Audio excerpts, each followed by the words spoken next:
प्रभु से बड़ी उम्मीदें होती हैं हम सबको। मांग बहुत ज़्यादा होती है, और हो भी क्यों ना, क्योंकि हमें आवश्यकता है। हम मिडिल क्लास और खैर हमारी चाहतें बहुत हैं, और कोई पूर्ति नहीं होती तो प्रभु जी से अरदास लगाते हैं, हमेशा मांगते रहते हैं।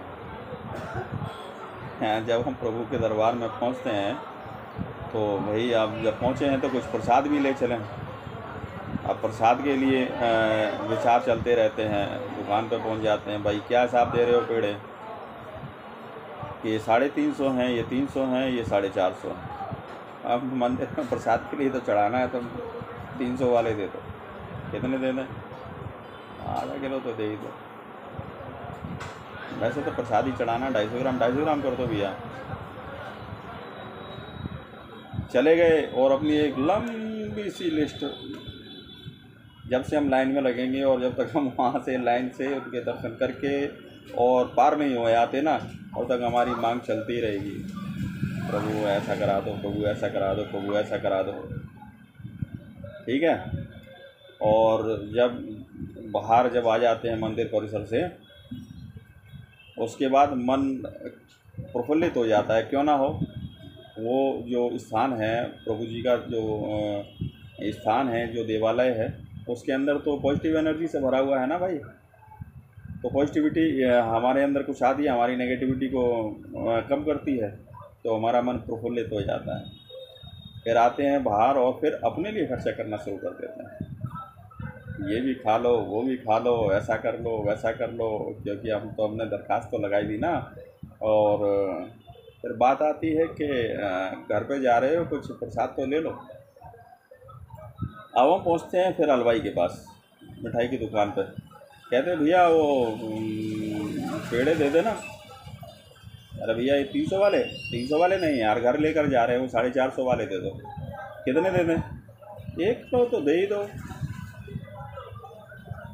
तो 1 किलो का डब्बा पैक करा के चले जाते हैं, है ना। कुछ थोड़ा अड़ोसी पड़ोसी को बांट देते हैं, ताकि हमारा प्रचार हो जाए कि हम फलानी जगह गए थे, और भाई उनके यहाँ से भी हमारे यहाँ आता है, इसलिए हमारा वो व्यवहार भी एक प्रकार से पूर्ण हुआ।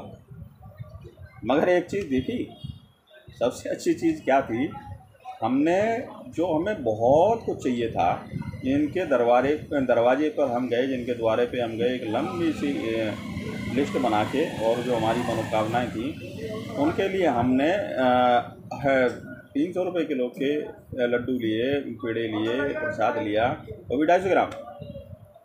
और हम कितने बड़े इम्पोर्टेंट है कि हमने अपने लिए 450 रुपये किलो के, वो भी 1 किलो। अब ऊपर वाले को क्या समझते हो? क्या आपके छलावा में वो आ जाएगा? आपके मनोभाव ऐसे हैं कि आप एज ए फॉर्मेलिटी पूरा कर रहे हैं। अरे भाई, वहाँ पे आप 300 के क्या एक फूल लेके चले जाते, या ना भी लेकर जाते, फिर भी पूर्ण हो जाता। मगर ये जो टिकड़मबाजी है ना, ये जो उलझन है कि बस लेके तो जाना ही है, समाज को दिखाना है, सबको दिखाना है, तो चलो फॉर्मेलिटी तो पूरी करनी है, 300 वाले ले लो, कौन सा प्रभु खा रहे हैं। अरे बंधु, जब आपको पता है प्रभु नहीं खा रहे, तो फिर ये आडंबर क्यों? और वो अगर खाते हैं और खा रहे हैं और वो स्वीकार कर रहे हैं, तो फिर 450 वाला क्यों नहीं? मैं ये नहीं कहता कि आपने क्यों नहीं लिया, मेरा ये कहने का मतलब है कि वो मैंने अपने लिए लिया है, या चढ़ाने वाले ने अपने परिवार के लिए लिया, मगर प्रभु के लिए 300 रुपये वाला लिया, अपेक्षाकृत कम लिया। क्यों? वो अच्छा नहीं खा सकते क्या? खा सकते हैं ना। और जिससे बहुत कुछ मांगने के लिए जा रहे हो, और उसके साथ ये चतुराई नहीं। अब आप सोचो कि मनोकामना पूरी नहीं होती, कैसे हो जाएगी बंधु? कैसे हो जाएगी? आपने स्वयं में और प्रभु में ही भेदभाव कर लिया, स्वयं में और प्रभु में ही भेदभाव कर लिया। मन ने आपको तुरंत समझा दिया, अरे प्रभु हैं, भोगी तो लगता है, कौन सा खा रहे हैं। जब आपको इतना मन ने बता दिया, तो ये भी तो बताया होगा, भोगी लग रहा है तो ले जाने की क्या ज़रूरत है। अरे बड़े बड़े लोग बैठे हैं वहाँ पे तो देने के लिए। भाई चतुराई शोभा नहीं देती, ठीक है। प्रभु भगवान भाव के भूखे हैं, आपके दिखावे के नहीं, श्रद्धा के भूखे हैं। तो श्रद्धा भाव वहाँ आप याचक बन के जा रहे हैं, मांगने वाले बन के जा रहे हैं, या आप वहाँ पे कुछ मांग रहे हैं और वो दाता है। दाता है तो फिर आप उस हिसाब से जाइए ना, वहाँ पे फिर भेदभाव क्यों। और खैर अगर मेरी कोई बात बुरी लगी हो तो उसके लिए सॉरी, मगर सोचना।